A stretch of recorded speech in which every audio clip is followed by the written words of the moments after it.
Kochani, bardzo serdecznie Was proszę i sam też to zrobię. Subskrybujcie kanał Radio Rebeliant, ponieważ bardzo potrzebujemy i bardzo warto, bo tutaj się dzieje tyle rzeczy, że nie będziecie mieli czasu nawet wykorzystać subskrypcji, ponieważ jest tyle rzeczy i tyle informacji, tyle gości i fantastyczna atmosfera. Niech wejdzie, bo to też jest na żywo. W związku z tym zapraszam, subskrybujemy kanał Radio Rebeliant i korzystamy z wiedzy. Już. Dobry wieczór, witam wszystkie rebeliantki i wszystkich rebeliantów na rozmowie z doktorem Jarosławem Kuiszem. To jest po raz pierwszy pan doktor u nas jest, to jest naczelny kultury liberalnej, adiunkt Uniwersytetu Warszawskiego, historyk prawa, autor kilku fantastycznych książek, od statusu prawnego porozumień sierpniowych, to była jego praca doktorska, wydana drukiem, która wywołała wielkie poruszenie, stawiła pewne bardzo oryginalne tezy, ale bardzo dobrze argumentowane, po zbiór tekstów o sprawiedliwości okresu przejściowego, to wspólnie z Karoliną Wigurą, profesorem Sadurskim. Była też, jest książka Koniec pokoleń podległości, która wywołała wielki ferment w środowiskach liberalnych, bo postawiła pewne tezy, że powinniśmy się wyzwolić my, nowe pokolenia. No i jest najnowsza książka, która wyszła w Znaku, wjechała teraz na stół, do księgarni, czyli Strach o suwerenność, nowa polska polityka, która wyjaśnia, być może, wyjaśnia dla czytelnika zachodniego, ale też jest dla nas bardzo ważna, bo wyjaśnia nam, że pewne hasła polityka PiS-u się nie wzięła znikąd, nie spadła nam z nieba, tylko do pewnego stopnia myśmy ją sobie sami, my jako liberałowie, myśmy sobie ją wyhodowali. I może zacznę od tej kampanii, która nam się, czy ta pierwszy etap tej kampanii prezydenckiej nam się kończy. Za każdymi wyborami nam się mówi, że to jest coraz wyższa stawka. Jest pytanie, czy rzeczywiście ta stawka kolejnych wyborów jest coraz wyższa, czy też nas wkręcają politycy w to, że te wybory są coraz ważniejsze. Po pierwsze, dziękuję za miłe zaproszenie i za takie wprowadzenie zobowiązujące na pewno. Ja powiem w ten sposób. Jeśli chodzi o obecne wybory, to trzeba by było spojrzeć na nie w perspektywie nie kampanii wyborczej, ale w zasadzie 10 lat. Trzeba by było wrócić do 2015 roku, żeby zrozumieć tak naprawdę, o co tutaj chodzi. W 2015 roku bliżej nieznana osoba, Andrzej Duda, został wyłoniony nawet nie z drugiego, ale z 5. szeregu kandydatów, ponieważ Jarosław Kaczyński był święcie przekonany, że ten kandydat jest skazany na przegraną. Mamy na ten temat liczne wypowiedzi, to nie był żaden czarny koń. I wtedy w polskiej polityce wydarzyło się coś niebywałego. Otóż Andrzej Duda zaczął wyprzedzać będącego absolutnym pewniakiem Bronisława Komorowskiego, aż do momentu, w którym po prostu go pokonał w 2015 roku, uruchamiając całą dynamikę, która przełożyła się na zwycięstwo PiS-u w wyborach parlamentarnych, do którego to zwycięstwa przyłączyło się jeszcze podzielenie lewicy, bo to jest ten brakujący element układanki, który dał Prawu i Sprawiedliwości bonus, jakiego oni sami się nie spodziewali. Mianowicie otrzymali po prostu więcej miejsc w parlamencie, dlatego że lewica się nie dostała. Dlaczego to jest ważne? Dlatego, że 10 lat temu wybory prezydenckie wygrane przez Andrzeja Dudę uruchomiły dynamikę, która spowodowała w zasadzie nie tylko zdobycie przez PiS władzy, ale też taką dynamikę pychy politycznej, w której PiS pokusił się o to, żeby ostatecznie złamać konstytucję. Złamanie konstytucji 10 lat temu oznacza, i tutaj szybki ruch do przodu, że w 2025 roku tak naprawdę te wybory toczą się o to, czy w Pałacu Namiestnikowskim zasiądzie ktoś, kto pozwoli Donaldowi Tuskowi i jego rządowi na odkręcenie tych 10 lat w wymiarze choćby walki o praworządność. Czy też w Pałacu Namiestnikowskim zasiądzie inna osoba, która będzie kontynuatorem Andrzeja Dudy, albo nawet wersją bardziej przeszkadzającą, która sprowadzi się do tego, że ten projekt polityczny, jakim jest depisyzacja, jak to nazywa się w kręgach Platformy, kraju, że on po prostu nie tylko utknie, ale prawdopodobnie może zostać nigdy niewykonany. I teraz wracając do wyjściowego pytania, jeżeli kogoś te dwie sprawy nie interesują, to na pewno może uznać, że te wybory nie mają znaczenia. Dobrze, to właśnie wyjaśniliśmy sobie, na czym naprawdę stoimy, jak ważne są te wybory i co pana doktora jako historyka prawa, ale także człowieka liberała zaskoczyło w tej pierwszej, kończącej się fazie kampanii prezydenckiej. Czy pojawienie się kandydatów o narracji, którzy jawnie już bez żadnych skrupułów, bez żadnych zasłon mówili językiem Putina, czy też językiem antysemickim, takim naprawdę wulgarnym. No już dawniej to się krygowano, tak? No, był ten właśnie bubel Andrzej, nieszczęsny tak. parę lat temu. Ale Nawet Andrzej Duda, prawda? To zaskoczyło. No, to, co mnie zaskoczyło najbardziej, to przyznaję fakt, że te 100 000 podpisów tak łatwo można zdobyć.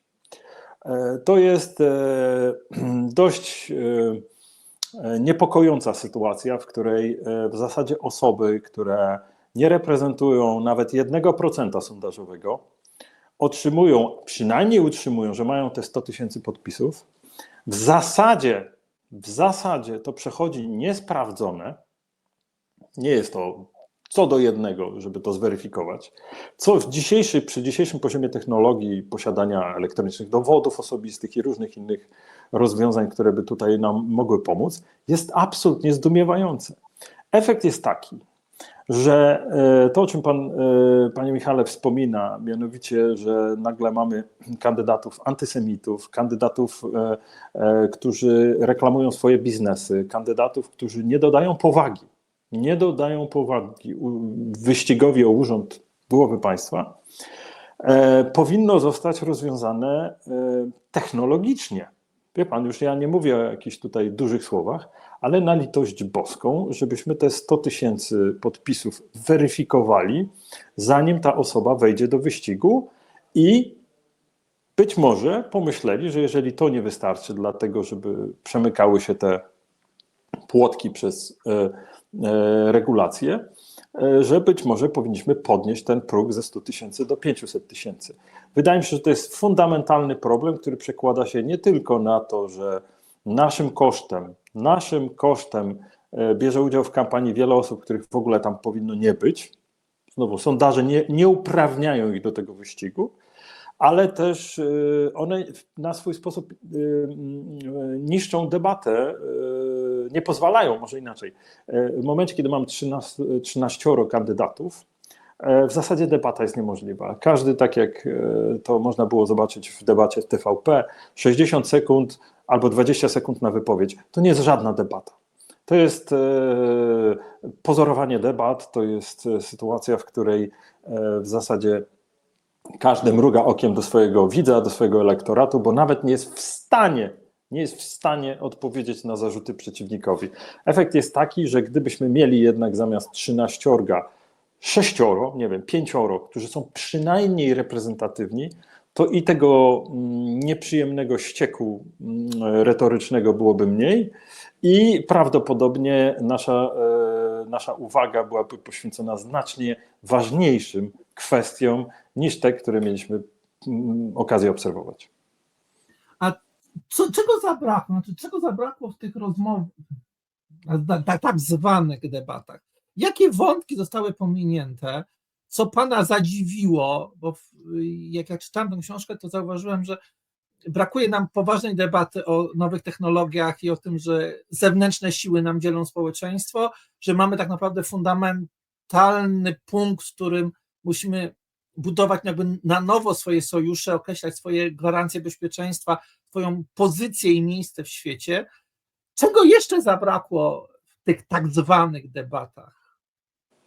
Panie Michale, niech pan zwróci uwagę na to, że chociaż wszyscy kandydaci mówili o bezpieczeństwie, które bez wątpienia jest ważniejsze niż polaryzacja. My się boimy, tak jak tutaj napisałem w tej książce, strach o suwerenność. Ja tutaj powiem tylko w skrócie, bo to jest duży temat i bardzo ciekawy intelektualnie i po prostu ważny dla nas, jako dla Polaków, do tego, żeby się nim zajmować. Myślę, że my widzieliśmy kampanię, w której dużo mówiono o bezpieczeństwie i suwerenności, nic nie mówiono o tym, na co dokładnie powinny iść wydatki na zbrojenia. W ogóle nie było debaty o tym, czy te pieniądze, gigantyczne pieniądze są wydawane sensownie, czy bez sensu. W 1939 roku polska armia, przypomnę, należała do jednej z największych w Europie i wydatki na tę armię były gigantyczne. Czy to pomogło w utrzymaniu suwerenności? Oczywiście nie, a ówczesne elity uciekały przez most w Czeremoszu. W tej sytuacji wydaje mi się, że takie pytania w kampanii o najważniejszy temat, nasz najważniejszy temat, bo bezpieczeństwo to nie jest tylko kwestia jakiejś odległej dyskusji o geopolityce i abstrakcjach. To jest pytanie o to, czy osobisty dorobek 35 lat, czy ciężka praca, którą żeśmy wykonali jako społeczeństwo i jednostki, czy ta ciężka praca zostanie utrzymana, czy nie zostanie zniszczona, tak jak to widać było po zniszczonych domach w Mariupolu, prawda?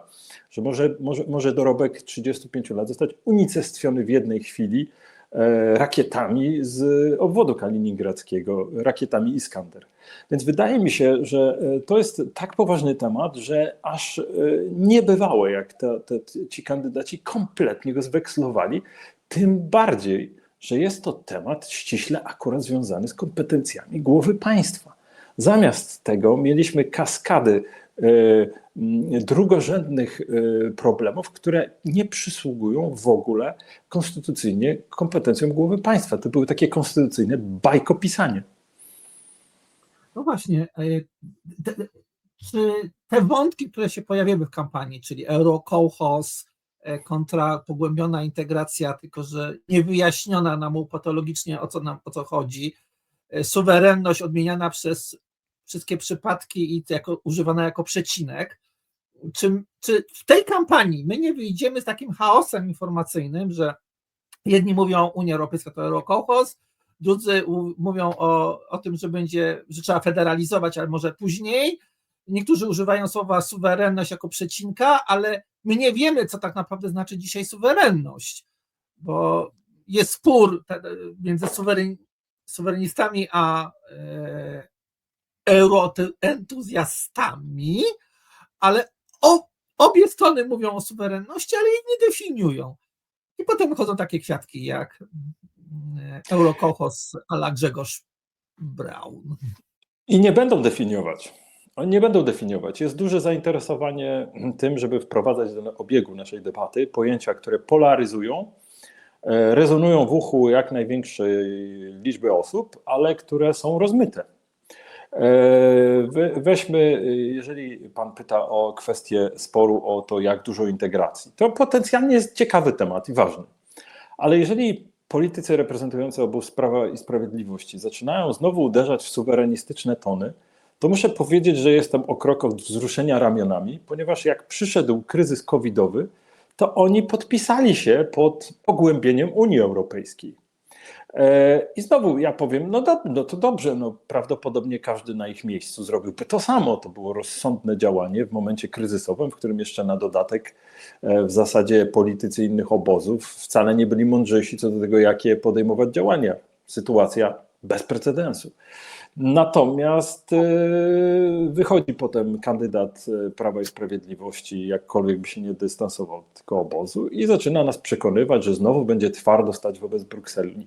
Ja się pytam, co to znaczy? Konkretnie co to znaczy? Jeżeli się pojawi kolejny kryzys, który będzie zagrażał naszemu bytowi, nie wiem, finansowemu, cyfrowemu czy terytorialnemu nawet, to czy my dalej będziemy opowiadać takie banialuki? Ja tu widzę raczej retoryczną polaryzację. W gruncie rzeczy, tak jak staram się dowodzić w mojej książce, my w kwestiach bezpieczeństwa jesteśmy zdumiewająco zgodni. Tego politycy nie lubią słyszeć. Oni nie lubią słyszeć tego, że Polacy najpierw, ponad połowa Polaków jest za tym, żebyśmy się zbroili i wydawali dużo na zbrojenia. Absolutnie odbiega to od normy europejskiej, zachodnioeuropejskiej. To tak nie jest. I dwa, to powoduje, że w tej kampanii widzieliśmy, że kandydaci potrafili, wielu z nich zaczynało od słowa bezpieczeństwo, słusznie, ale potem natychmiast schodzili na poziom niższych tematów, na tematy takie zupełnie, wydawałoby się nawet drugo- czy trzeciorzędne, bardzo lokalne w każdym razie. I te tematy miały dzielić wyborców tam, gdzie nie dzieli tak naprawdę ich troska o suwerenność i bezpieczeństwo. No dobrze, a jakie zyski mają politycy z budowania sobie tych takich baniek informacyjnych, baniek swoich wyznawców, wręcz sekt politycznych? Bo w pewnym momencie dochodzi do momentu, kiedy się muszą porozumieć. I teraz pytanie, czy oni będą w stanie sprzedać nam, swoim wyborcom, to porozumienie, ewentualne jakieś kompromisy, skoro wychowali nas w sektach, kiedy na oponenta patrzymy siekierą, tak? Przepraszam za porównanie. I jest pytanie, czy będziemy w stanie, my jako społeczeństwo, przyjąć do wiadomości, nie wiem, jakiś wielki konsensus, czy na przykład wielką koalicję. Ja tutaj oczywiście odlatuję trochę, ale na przykład w Niemczech CDU, CSU, SPD jest w stanie współrządzić. Czy w Polsce liberałowie będą w stanie rządzić z umiarkowaną prawicą, która się wyłoni z Prawa i Sprawiedliwości czy Konfederacji? Czy te podziały są tak głębokie, że my tego nie zszyjemy? Wie pan co, to są dwie kwestie. Po pierwsze jest kwestia taka, że partie polityczne w Polsce są w gruncie rzeczy słabe kadrowo i liczbowo. Jeżeli przyjrzeć się temu, ilu ludzi jest zapisanych realnie, uczestniczy w życiu partyjnym, to jest garstka w każdej z tych partii, garstka, którą ewentualnie mobilizuje się w momentach kampanii i tak dalej, ale to jest jednak garstka w stosunku do 30 paru milionów osób, które mieszkają w naszym kraju. To jest jakby pierwsza rzecz. Partie wobec tego grają powyżej swoich kadrowych możliwości. I tutaj druga sprawa dotycząca tych wielkich koalicji. Wie pan co, no jednak my mamy teraz rząd koalicyjny. Mimo wszystko część przynajmniej obozu politycznego potrafiła się porozumieć. Ja wiem, że przeciwnicy tego rządu powiedzą zaraz, że to żadne różnice, ale prawda jest taka, że na przykład ugrupowanie Szymona Hołowni powstało w opozycji do tak zwanego duopolu. To było ugrupowanie, które jednocześnie waliło w Jarosława Kaczyńskiego i przykładało Donaldowi Tuskowi. A jednak postanowiono wejść do tego rządu. Druga rzecz, czy trzecia raczej, związana z tymi koalicjami, my widzimy, że odpowiedzią na to pana pytanie jest podział lewicy. Lewica się w zasadzie rozłupała na polityków, którzy chcą mieć poczucie sprawczości, wejść do rządu, i na tych, którzy chcą mieć poczucie, nie wiem, moralnej wyższości i cenzurować z zewnątrz. Ten podział na lewicy wydaje mi się znacznie głębszy i poważniejszy niż to się może wydawać, bo prawdopodobnie większość z nas na pierwszy rzut oka myśli, że to są podziały personalne, czy jakieś ambicje personalne, ale tak naprawdę uważam, że to jest głęboki podział co do tego, jak ktoś pojmuje politykę. Czy na lewicy są osoby, które pojmują politykę w ten sposób, że chcą za cenę kompromisu zrealizować część swojego programu? I obok tego drugie podejście polityki, że polityka powinna być obszarem bezkompromisowym, a zatem o wiele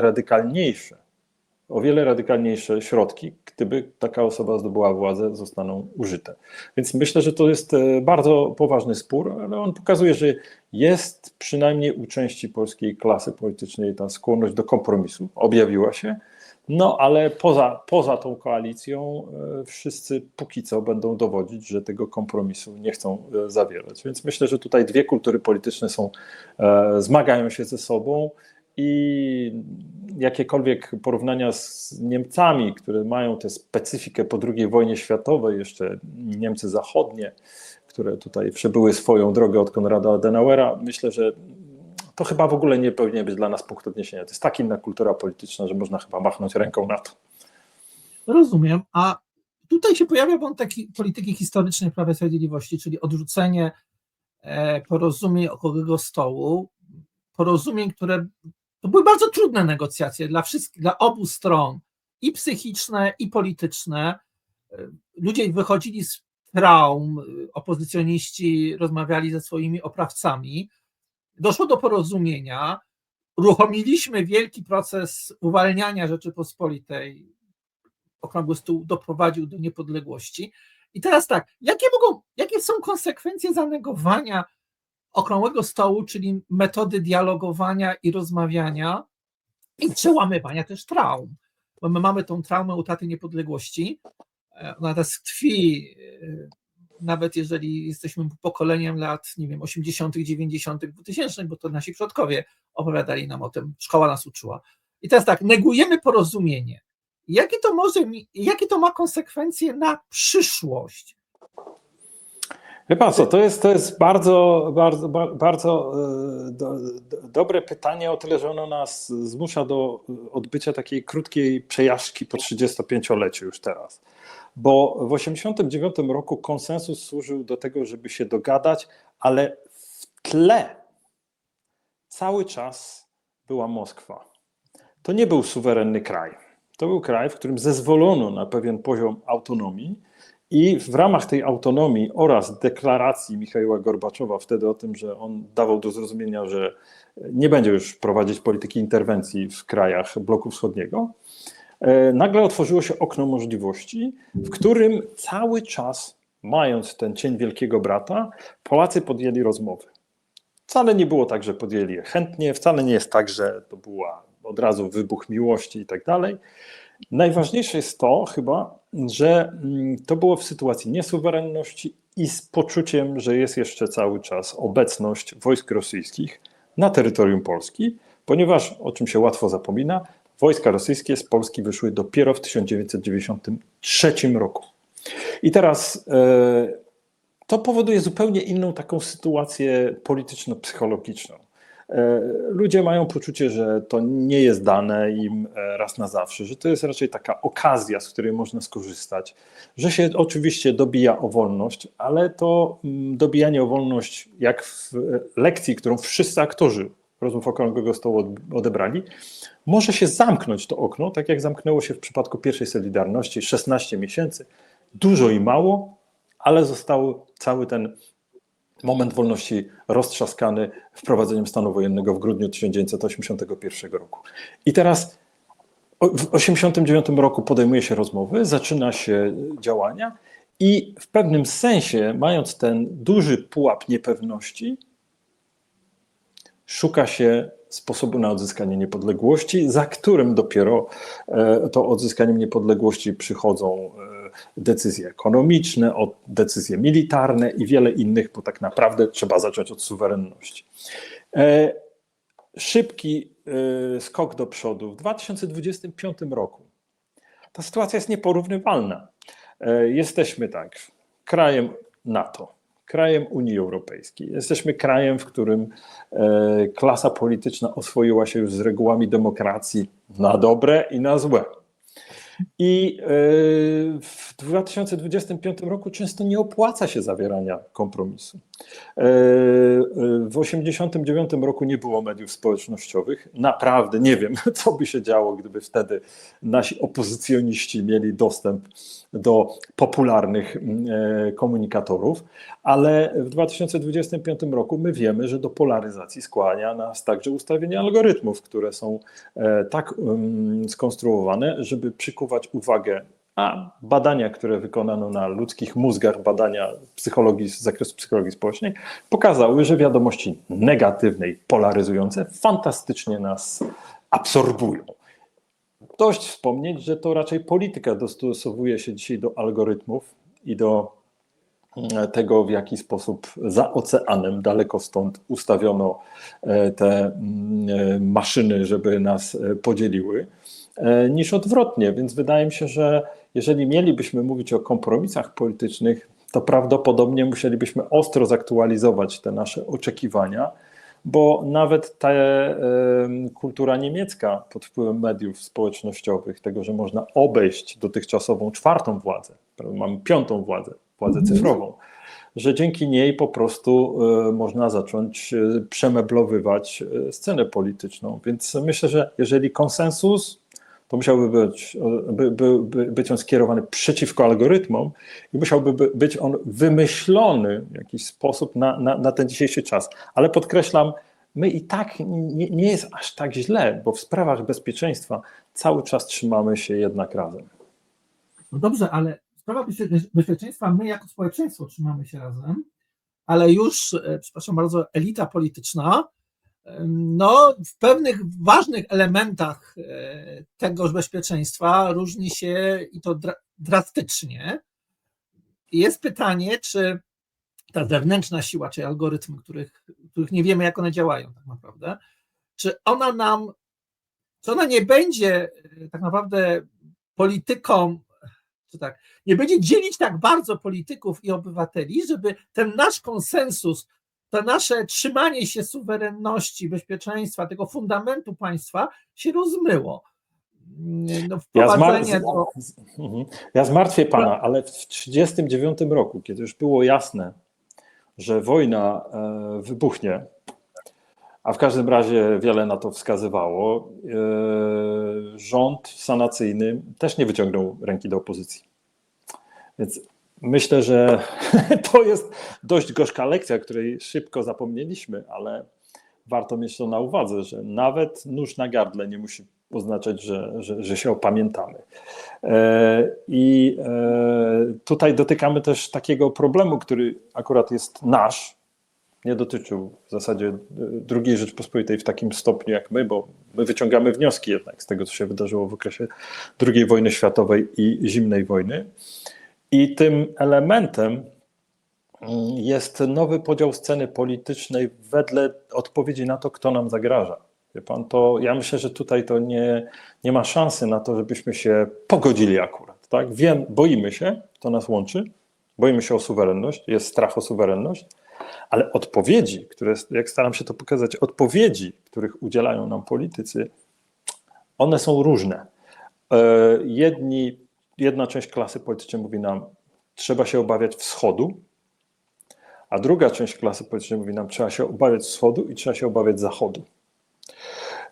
To jest bardzo proste, ale to przekłada się później na całą agendę polityczną od góry do dołu. Ja musiałem sobie zadać trud właśnie pisząc dla brytyjskiego czytelnika tę książkę w pierwszej wersji, żeby zastanowić się, jak najkrócej opowiedzieć polską scenę polityczną, gdzie jest ten najgłębszy podział polskiej polityczności dzisiaj. I rzeczywiście ten wysiłek się opłacił. Część klasy politycznej boi się wschodu i szuka ratunku na zachodzie. Druga część klasy politycznej boi się wschodu, ale boi się też zachodu. Doskonale wedle tego podziału można potem podzielić partie polityczne. No fakt. I teraz jest pytanie o co mi chodzi, bo pojawiają się wrzutki antyzachodnie, ewidentnie inspirowane z kanału wschodniego, z partii, ze środowisk, które są jakby uważają wschód za zagrożenie, tak? I teraz jest pytanie, czy w pewnym momencie my jako obywatele będziemy w stanie się dogadać i wymusić na władzy publicznej, na władzy politycznej postawienie na Zachód, czy my zrozumiemy, że tak naprawdę Zachód nas nie chce zjeść, upokorzyć, powiesić na drzewie, wypatroszyć, wykorzystać, ograbić, czy my poddamy się tej narracji antyzachodniej, która w tych debatach też już wybrzmiała i to wielokroć, opartych na bajkach, bujdach i kłamstwach na resorach.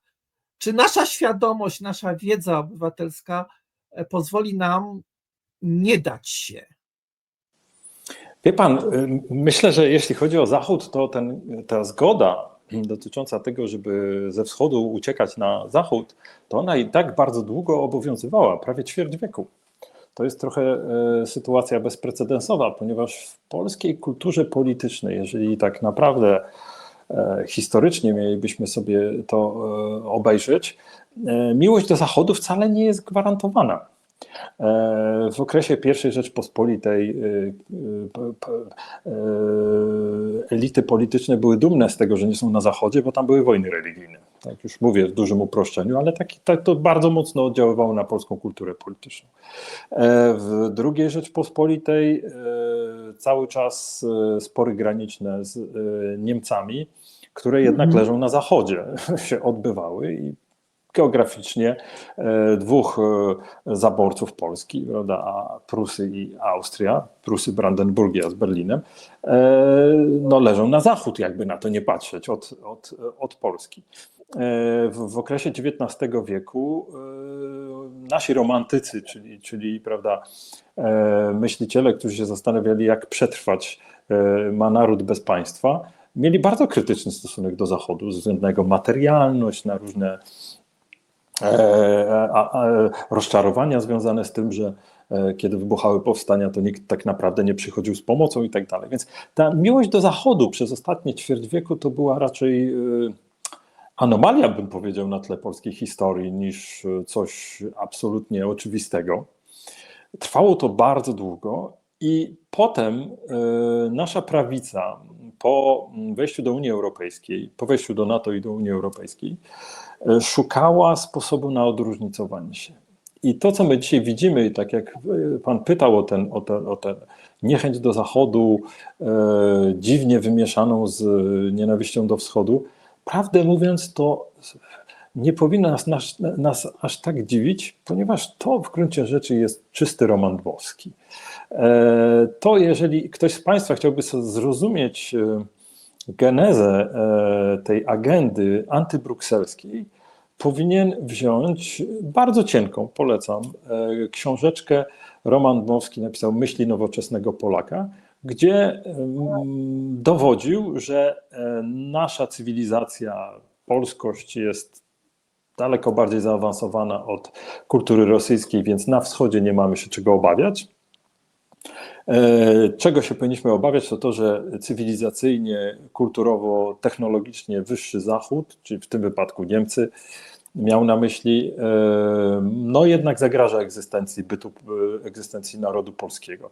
I on to wyłożył. Prawdę mówiąc, wiele wypowiedzi między 2015 a 2023 rokiem, świadomie czy nieświadomie, to były prawie cytaty z tej książki Dmowskiego. Fakt. Mnie też znaczy nie zdziwiło, bo znam akurat elity PiS-u, ale mnie dziwiło to, że oni tak trochę przenoszą to, nie zdając sobie sprawy, że no jednak świat jest trochę inny i że nasze zakorzenienie w Europie jest szansą, możliwością skoku cywilizacyjnego. I właśnie pytanie, ten skok cywilizacyjny w kontekście także Kościoła katolickiego, na ile mamy szansę na nowo ułożyć racjonalnie stosunki państwo-kościół, państwo-kościoły i związki wyznaniowe, bo jestem fanem tego, żebyśmy ułożyli sobie na nowo relacje ze wszystkimi organizacjami religijnymi na równi. Czy polska klasa polityczna, ja mówię o tej liberalnej klasie politycznej, jest w stanie to zrobić? Czy pan, jako obserwując kandydatów na prezydenta, ich otoczenie i te formacje, z których się wywodzą, ma taką nadzieję, czy też raczej to jest marzenie ściętej głowy, marzenie romantyka? Ja po prostu miałem takie wrażenie, pisząc książkę Strach o suwerenność, że ja wykonuję pracę, która wydawało mi się, że powinna zostać wykonana przez innych dawno temu. Zastanowienie się na przykład pod tym tematem państwo-kościół. Dlaczego, takie proste pytanie, dlaczego część polityków w Polsce, nie tylko prawicy, uznaje, że należy, że nie jest dla nich problemem decyzja o przyznawaniu nieruchomości Kościołowi bardzo lekką ręką. Bo z jednej strony można zaprotestować zaraz, co to jest, tak nie wolno i tak dalej, ale mnie interesowało w książce zadanie pytanie, dlaczego niektórym Polakom nawet do głowy nie przyjdzie, że to mogłoby być problem. I kiedy zacząć sobie, kiedy zadać sobie trud zbadania tego dziwnego software'u oprogramowania polskich polityków, nagle zdamy sobie sprawę, że to w zasadzie nawet w ogóle nie chodzi o kwestie religijne. To chodzi o to, że Kościół katolicki w Polsce aż do 1989 roku pełnił funkcję, jak to nazywam w książce, państwa zapasowego. To znaczy, że jeżeli ktoś z nas pamięta z dzieciństwa choćby, jaką rolę pełnił Kościół katolicki w czasach Polski Ludowej, to dobrze pamięta, że tam mogło oczywiście chodziło o religię, ale nie wszystkim, o tak powiem. Niektórzy chodzili do kościoła, ponieważ tam nie było cenzury, bo tam można było prezentować swoje prace, odbywać wieczorki literackie, rozmawiać o polityce nawet. To było, jak mawiano wtedy, przestrzeń wolności. No, po 89 oczywiście, że sytuacja się zmieniła. Nagle się okazało, że wolność jest na zewnątrz, a problematyczne stało się to, co się działo wewnątrz Kościoła. Nie zmienia to faktu, że w polskiej kulturze jest taka zakodowana obawa przed rozmontowaniem Kościoła, bo co jeśli znowu państwo polskie zostanie zmiecione z mapy? Co jeśli znowu przyjdą ciężkie czasy, tak jak w ostatnich 300 latach? Może lepiej mieć takie państwo zapasowe, cały czas funkcjonujące. Mówię to po to, żebyśmy zrozumieli, że jeżeli chcielibyśmy rozdziału Kościoła od państwa, to ono odbywa się w zmaganiach, ideowych zmaganiach z zupełnie innym problemem, niż to miało Francja w 1905, kiedy dokonywano rozdziału Kościoła od państwa. Tam w ogóle o coś innego chodziło. Raczej nasz przykład pokazuje, że musielibyśmy, żeby naprawdę zrobić to, o czym Pan mówi, musielibyśmy po pierwsze dobrze przemyśleć relacje państwo-kościół na tle historii, dlaczego ten Kościół nie budzi wątpliwości u polityków polskich, też lewicy, podkreślam, prawicy i lewicy. I ewentualnie, wydaje mi się, że tak już spekuluję, wydaje mi się, że najpierw musielibyśmy się poczuć pewnie we własnym państwie. Przestać opowiadać o tym, że państwo jest z dykty i kartonu i różne takie inne obraźliwe sformułowania, żeby móc przeprowadzić rozdział Kościoła od państwa. Wydaje mi się, że tego dowodzą przykłady innych krajów, w których przeprowadzano rozdział Kościoła od państwa. I też wydaje mi się, że na tle polskiej historii, w której Kościół pełnił rolę państwa zapasowego, to taka logika wydarzeń, w której najpierw silne państwo musielibyśmy zbudować swoje na zewnątrz, ale też w swoich głowach i sercach, a dopiero potem moglibyśmy chyba przeprowadzić jakiś rozdział Kościoła od państwa. Jako puenta, czy dzisiejsze nowe pokolenia, jak Pan widzi tych młodych, nowych polityków, w tym formacje, które gromadzą młodych, i oczywiście do Konfederacji czy do partii Razem, czy wynika z tego, że ich liderzy, którzy przewodzą tym młodym ludziom, przetworzyli, odrobili, zrozumieli historię zarówno Polski, jak i transformacji Polski i wiedzą, że mogą się, ustawiają się na nowo do starych problemów, do historii i do tych problemów, które historia nam zostawiła, czy też nadal jesteśmy, boksujemy się w tych starych kolejnach i zarówno Konfederacja, jak i Partia Razem. Mówię o tych dwóch skrajnościach, które są dowodzone przez młodych ludzi stosunkowo. Nie mówię o Platformie Obywatelskiej, bo tutaj jest mieszanka starego i młodego pokolenia. Mówię tutaj o tych dwóch skrajnościach. Czy oni są w stanie wyrwać się z tamtych kolei, czy też jednak stale będziemy w tych kolejnach Dlaczego do tego piję? Bo Pan powiedział nam, że stosunki państwo-kościół wymagają nowego odbicia. Jest pytanie, czy mamy szansę na to nowe odbicie w przypadku, kiedy co robią liderzy, którzy słuchają młodych i ich młodzi słuchają? No, to jest niestety prawo podaży i popytu i politycy, nawet młodzi, ja od siebie mogę powiedzieć niestety, oni raczej z czasem się, nawet jeśli mają takie ostre wejście, jak choćby Adrian Zandberg, oni z czasem się dostosowują do tego, co wpada do ucha obywateli, części z naszych rodaków. I ja nie widzę tej pracy takiej wykonanej. Ja widzę bardzo dużo konformizmu i bardzo mało odwagi tak naprawdę. Nawet jeżeli oni podnoszą jakieś radykalne hasła, to w gruncie rzeczy pod wpływem tego, że tam zaglądają do sondaży, patrzą, co tam by się miało sprzedać, sprawdzić i tak dalej. Ja nie jestem jakoś zachwycony tą ofertą.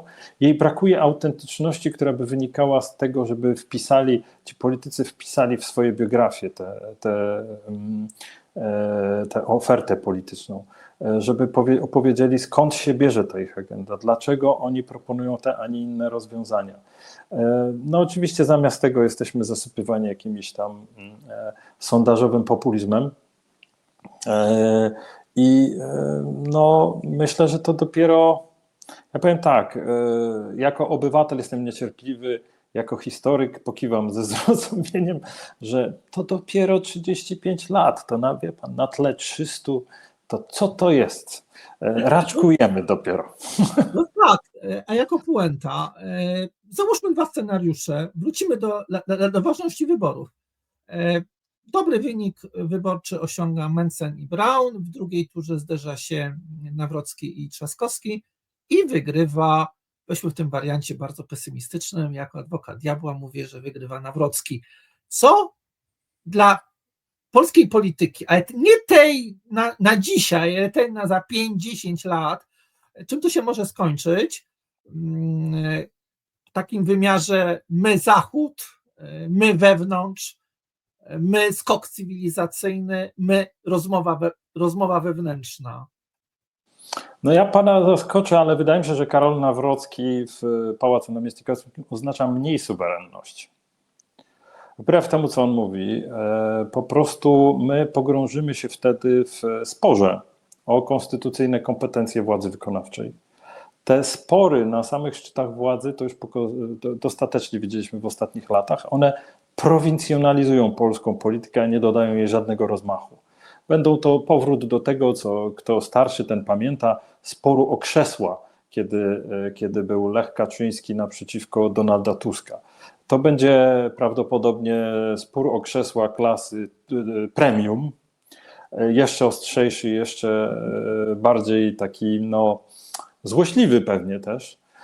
I powiem panu, że to będzie dostarczać części naszych rodaków rozrywkę, taką perwersyjną w sensie rozrywkę, no będziemy patrzeć, jak się kopią po kostkach panowie.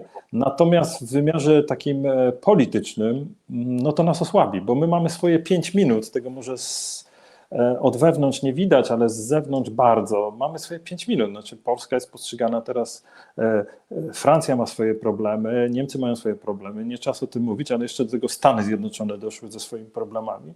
I Polska wielu komentatorom, państwo naprawdę, proszę mi wierzyć, wielu komentatorów uważa, że ex oriente lux, po prostu, że Polska tutaj jest jakimś źródłem nadziei, jak w czasach pierwszej Solidarności i tak dalej. Ja wiem, że to jest trochę zmitologizowane i my się możemy po prostu dziwić. To jest bardzo ciekawe, panie doktorze, bo przepraszam, że się wtrącam. Bo Proszę. Do nas to nie dociera. No. Władza publiczna się tym też nie chwali. Ja Bo mam nie umie, tak. wrażenie, że my nie zauważamy tego, że jesteśmy w takim momencie, kiedy my możemy rozdawać, też pomagać układać te karty, tak? Mówić, no ty usiądziesz tu, ty usiądziesz tam, tu ma być tak, a nie inaczej. A nam się wmawia, przepraszam znowu, jakie mam wrażenie, że jesteśmy popychadłem, wycieraczką kanclerza Merza czy prezydenta Macrona i że wiszenie na klamce Trumpa jest naszym sukcesem narodowym, bo bez tego byśmy byli wycieraczką Berlina, Paryża, nie wiem, czegoś jeszcze. No wie pan, no to jest trochę tak, że tutaj się używa tego antyzachodniego języka, bo bardzo mocne są kody kulturowe polskiej polityki pod tym względem. No wystarczy, prawda, tupnąć nogą w kierunku zachodu i przypomnimy sobie o tym, co było w 1939 albo w 1795 roku. No. I jest to słuszne w sensie takim, że rzeczywiście przeszłość nas tutaj powinna nastrajać do tego, żeby mieć przynajmniej nieufność. Ale wie pan co, to jest trochę życie czasem przeszłym. Tymczasem tu i teraz kraje Europy Zachodniej wraz ze Stanami Zjednoczonymi przechodzą przez ogromne turbulencje. Za każdym razem polaryzacja oznacza prowincjonalizację debaty. Lokalność, ludzie zaczynają się zajmować swoimi sprawami, coraz mniej widzą świat i na tym tle widać, jak polska polityka, Polska zaczęła być postrzegana, wow, to nie tylko, że w polskiej polityce możliwe jest zwycięstwo w wyborach, inaczej niż na Węgrzech, tak? W 2023 roku jednak okazało się, że możliwa jest zmiana władzy, ale że jeszcze ten dziwny kraj nad Wisłą, nasz kochany, że w nim mamy do czynienia z niekończącym się cudem gospodarczym. Czyli to jest trochę kolejna rzecz, którą z wielkim trudem przychodzi nam przyswoić sobie, no bo trochę jesteśmy jak osoba, która wygrała 1 000 000 na loterii i ma kłopot psychologiczny z tym, żeby oswoić fakt stania się milionerem z dnia na dzień. No, oczywiście trochę przesadzam, ale wydaje mi się, że psychologicznie to dość dobrze oddaje tę sytuację, w której my nie jesteśmy w stanie, tak jak pan przed chwilą powiedział, nawet dobrze opowiedzieć i zdać sobie sprawę z tego, jak jesteśmy postrzegani. To naprawdę nie jest tak, że do tego Kijowa jako 4. został zaproszony Donald Tusk przez przypadek. To świadczy o tym, jakie duże nadzieje, słusznie czy nie, to jest inna sprawa, wiązane są z Polską, jej sukcesem, jej możliwościami. No naprawdę nasz kraj z zewnątrz wygląda dobrze, a nawet bardzo dobrze, natomiast my jesteśmy przekonani, że wszystko się wali, państwo jest z dykty i tak dalej. No i między tymi dwoma światami porusza się polska polityka. Czyli jako ostatnie zdanie, co powie o nas zwycięstwo Nawrockiego? Czy powie nam to, że ciemny życiorys, taki bardzo niejasny, brudny, nie przeszkadza w obejmowaniu funkcji publicznych? Jakie drzwi może otworzyć? No, dla mnie chyba najważniejsza jest kwestia zupełnie rudymentarna, no bo pan Nawrocki zdaje się nie należy do osób, których biografia byłaby godna przedstawiania własnym pociechom. Natomiast poważne osoby ostrzegały przed panem Nawrockim. Tutaj dość wspomnieć profesora Antoniego Dudka, czy niedawno Pawła Machcewicza. To naprawdę tych głosów nie lekceważył. To nie są osoby, które rzucają słowa na wiatr, a pracowały z panem Nawrockim.